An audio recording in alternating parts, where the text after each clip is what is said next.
ಆತ್ಮೀಯ ಸರ್ಕಾರಿ ನೌಕರರೇ ಹಾಗೂ ನಿವೃತ್ತ ಸರ್ಕಾರಿ ನೌಕರರೇ, ನಿಮ್ಮ ಸಮಸ್ಯೆಗಳನ್ನು ಕಾನೂನಾತ್ಮಕವಾಗಿ ಸಾಲ್ವ್ ಮಾಡ್ಕೊಳ್ಳೋಕ್ಕೆ ಇರುವಂತಹ ಉತ್ತಮ ವೇದಿಕೆಯಾದ ಸರ್ಕಾರಿ ನೌಕರ ಮಿತ್ರ ಯೂಟ್ಯೂಬ್ ಚಾನಲ್ಗೆ ತಮಗೆಲ್ಲರಿಗೂ ಆತ್ಮೀಯವಾದ ಸ್ವಾಗತ.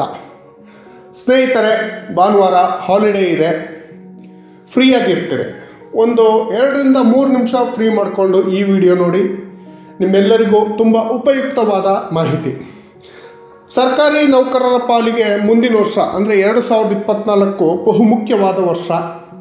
ಲೋಕಸಭಾ ಚುನಾವಣೆಗಳು ಬರ್ತಾ ಇರೋದ್ರಿಂದ ಸರ್ಕಾರಿ ನೌಕರರು ಬಹುದಿನಗಳಿಂದ ನಿರೀಕ್ಷೆ ಮಾಡ್ತಾ ಇದ್ದಂಥ ಶುಭ ಸುದ್ದಿಗಳು ನನಸಾಗೋ ಸಾಧ್ಯತೆಗಳು ತುಂಬ ಇದೆ. ಮುಂದಿನ ವರ್ಷ ಜನವರಿಯಿಂದಲೇ ಬೇಸಿಕ್ಕು, DA ಹಾಗೂ HRAಗಳು ಭಾರಿ ಹೆಚ್ಚಳದ ಸಾಧ್ಯತೆ ಇದೆ. ಈ ಬಗ್ಗೆ ವಿವರವಾದ ಮಾಹಿತಿಯನ್ನು ಹೇಳೋದಕ್ಕಿಂತ ಮುಂಚಿತವಾಗಿ ಯಾರ್ಯಾರು ಈ ಚಾನಲ್ಗೆ ಸಬ್ಸ್ಕ್ರೈಬ್ ಮಾಡಿಲ್ಲ ದಯವಿಟ್ಟು ಸಬ್ಸ್ಕ್ರೈಬ್ ಮಾಡ್ಕೊಳ್ಳಿ. ಕೆಳಗಡೆ ಕಾಣ್ತಾ ಇರೋಂಥ ಬೆಲ್ ಐಕಾನನ್ನು ಕ್ಲಿಕ್ ಮಾಡಿ ಆಲ್ ಅಂತ ಮಾಡಿ ನಿಮ್ಮ ಸ್ನೇಹಿತರಿಗೂ ಶೇರ್ ಮಾಡಿ. ಸ್ನೇಹಿತರೆ, ಇದು ಕೇಂದ್ರ ಸರ್ಕಾರಿ ನೌಕರರಿಗೆ ಸಂಬಂಧಿಸಿದ ವಿಡಿಯೋ ಆಗಿದ್ದರೂ ಕೂಡ ಕೇಂದ್ರ ಸರ್ಕಾರಿ ನೌಕರರಿಗೆ ಏನು ಹೆಚ್ಚಳವಾಗುತ್ತೋ ಆ ಹೆಚ್ಚಳ ರಾಜ್ಯ ಸರ್ಕಾರಿ ನೌಕರರಿಗೂ ಆಗತ್ತೆ. ಹಾಗಾಗಿ ರಾಜ್ಯ ಸರ್ಕಾರಿ ನೌಕರರು ಸ್ಕಿಪ್ ಮಾಡದೆ ಈ ವಿಡಿಯೋನ ಸಂಪೂರ್ಣವಾಗಿ ನೋಡಿ. ಸ್ನೇಹಿತರೆ, ಮುಂದಿನ ವರ್ಷ 2024ರಲ್ಲಿ ಮಾರ್ಚ್ ಅಥವಾ ಏಪ್ರಿಲ್ ತಿಂಗಳಲ್ಲಿ ಲೋಕಸಭಾ ಚುನಾವಣೆಗಳು ಬರ್ತಾ ಇದೆ. ಲೋಕಸಭಾ ಚುನಾವಣೆಗಿಂತ ಮುಂಚಿತವಾಗಿ ಕೇಂದ್ರ ಬಜೆಟ್ ಮಂಡನೆ ಆಗುತ್ತೆ. ಈ ಸಮಯದಲ್ಲಿ ಕೇಂದ್ರ ಸರ್ಕಾರಿ ನೌಕರರು 1 ಕೋಟಿಗೂ ಹೆಚ್ಚಿರುವಂಥ ಕೇಂದ್ರ ಸರ್ಕಾರಿ ನೌಕರರ ಬಹುದಿನದ ಬೇಡಿಕೆಗಳು ಈಡೇರಿಸುವಂಥ ಸಾಧ್ಯತೆಗಳಿವೆ. ಸರ್ಕಾರದ ಮೇಲೆ ಸ್ವಲ್ಪ ಒತ್ತಡಗಳು ಬಂದರೂ ಕೂಡ ಕೇಂದ್ರ ಸರ್ಕಾರಿ ನೌಕರರ ಹಲವು ದಿನದ ಬೇಡಿಕೆಗಳು ಈಡೇರುತ್ತೆ. ಹಾಗಾಗಿ ಮುಂದಿನ ವರ್ಷ ನೌಕರರ ಪಾಲಿಗೆ ಶುಭ ಸುದ್ದಿ ಅಂತ ಹೇಳ್ಬೋದು. ಅದರಲ್ಲಿ ಮೊದಲನೇದಾಗಿ ಕೇಂದ್ರ ಸರ್ಕಾರಿ ನೌಕರರ ಕನಿಷ್ಠ ವೇತನ 18,000ದಿಂದ 27,000ದವರೆಗೆ ಹೆಚ್ಚಳವಾಗುವಂಥ ಸಾಧ್ಯತೆ ಇದೆ. 7ನೇ ವೇತನ ಆಯೋಗದ 2ನೇ ವರದಿಯ ಪ್ರಕಾರ ಇದು ಹೆಚ್ಚಳವಾಗುತ್ತೆ. ಎರಡನೇದಾಗಿ ಒಂದು ಲೆಕ್ಕಾಚಾರದ ಪ್ರಕಾರ ಕೇಂದ್ರ ಸರ್ಕಾರಿ ನೌಕರರ DA 50% ತಲುಪೋ ಸಾಧ್ಯತೆ ಇದೆ.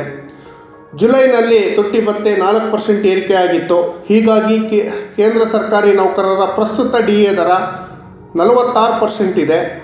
ಮತ್ತು ಜನವರಿಯಲ್ಲಿ 4% ತುಟ್ಟಿ ಭತ್ಯೆ ಹೆಚ್ಚಳ ಆದರೆ ಅಂದರೆ DA ಹೆಚ್ಚಳ ಆದರೆ 50% ಆಗತ್ತೆ. ಈ DAನ ಚುನಾವಣೆಗಿಂತ ಮೊದಲೇ ಘೋಷಣೆ ಮಾಡ್ತಾರೆ. ಚುನಾವಣೆಯಲ್ಲಿ ಪ್ರತಿಕೂಲ ಪರಿಣಾಮ ಬೀರಬಾರ್ದು ಅನ್ನೋ ಉದ್ದೇಶಕ್ಕಾಗಿ ಚುನಾವಣೆಗಿಂತ ಮೊದಲೇ ಘೋಷಣೆ ಮಾಡುವಂಥ ಸಾಧ್ಯತೆ ಇದೆ. ಮೊದಲೇ ಹೇಳಿದ ಹಾಗೆ ತುಟ್ಟಿ ಭತ್ಯೆ 50%ಕ್ಕೆ ತಲುಪಿದ ನಂತರ ಅದನ್ನು ಶೂನ್ಯಕ್ಕೆ ಇಳಿಸಿ ಮೂಲ ವೇತನಕ್ಕೆ ಸೇರಿಸುವ ಸಾಧ್ಯತೆ ಇದೆ. ಅದರಂತೆ ಸರ್ಕಾರಿ ನೌಕರರ ಮೂಲ ವೇತನ 18,000ದಿಂದ ಈಗಿದ್ದ ಮೂಲ ವೇತನ 27,000ದವರೆಗೂ ಹೆಚ್ಚಳ ಆಗುವಂಥ ಸಾಧ್ಯತೆ ಇದೆ. ಅದೇ ರೀತಿ ಮನೆ ಬಾಡಿಗೆ ಭತ್ಯೆ, ಸರ್ಕಾರಿ ನೌಕರರ ಮನೆ ಬಾಡಿಗೆ ಭತ್ಯೆ ಮುಂದಿನ ಪರಿಷ್ಕರಣೆ 7ನೇ ವೇತನ ಆಯೋಗದ ಅಡಿಯಲ್ಲಿ 3% ಆಗುತ್ತದೆ.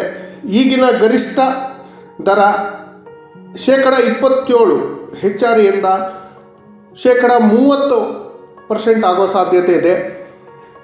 DA 50% ಮೀರಿದಾಗ HRAಗಳು 30, 20, 10% ಏರಿಕೆ ಆಗುತ್ತದೆ. XYZ ವರ್ಗದ ನಗರಗಳ ಮನೆ ಬಾಡಿಗೆ ಭತ್ಯೆ ಇದರಿಂದ ಹೆಚ್ಚಳ ಆಗೋ ಸಾಧ್ಯತೆ ಇದೆ.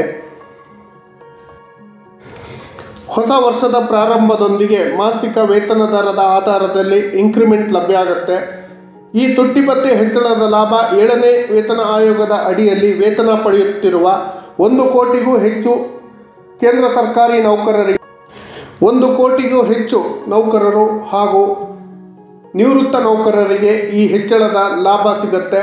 ಹಾಗಾಗಿ ಏನು ಕೇಂದ್ರ ಸರ್ಕಾರಿ ನೌಕರ ಸಂಘಗಳೇನಿದ್ದಾವೆ ಅವು ಈಗಲೇ ಕಾರ್ಯಪ್ರವೃತ್ತರಾಗಿ ಸರ್ಕಾರಕ್ಕೆ ಮನವಿಗಳನ್ನು ಸಲ್ಲಿಸಿ ಸರ್ಕಾರಿ ನೌಕರರ ಬೇಡಿಕೆಯನ್ನು ಈಡೇರಿಸುವಂಥ ಕೆಲಸವನ್ನು ಮಾಡಬೇಕು. ಅದೇ ರೀತಿ NPS ಅನ್ನು ರದ್ದುಪಡಿಸಿ OPS ಜಾರಿಗೆ ಪ್ರಯತ್ನ ಮಾಡಬೇಕು ಅಂತ ನೌಕರ ಸಂಘಗಳಲ್ಲಿ ಮನವಿ ಮಾಡಿಕೊಳ್ತಾ, ಈ ಮಾಹಿತಿ ತಮಗೆಲ್ಲರಿಗೂ ಇಷ್ಟ ಆಗಿದ್ದರೆ ದಯವಿಟ್ಟು ಸಬ್ಸ್ಕ್ರೈಬ್ ಮಾಡ್ಕೊಳ್ಳಿ. ಜೈ ಹಿಂದ್, ಜೈ ಕರ್ನಾಟಕ ಮಾತೆ.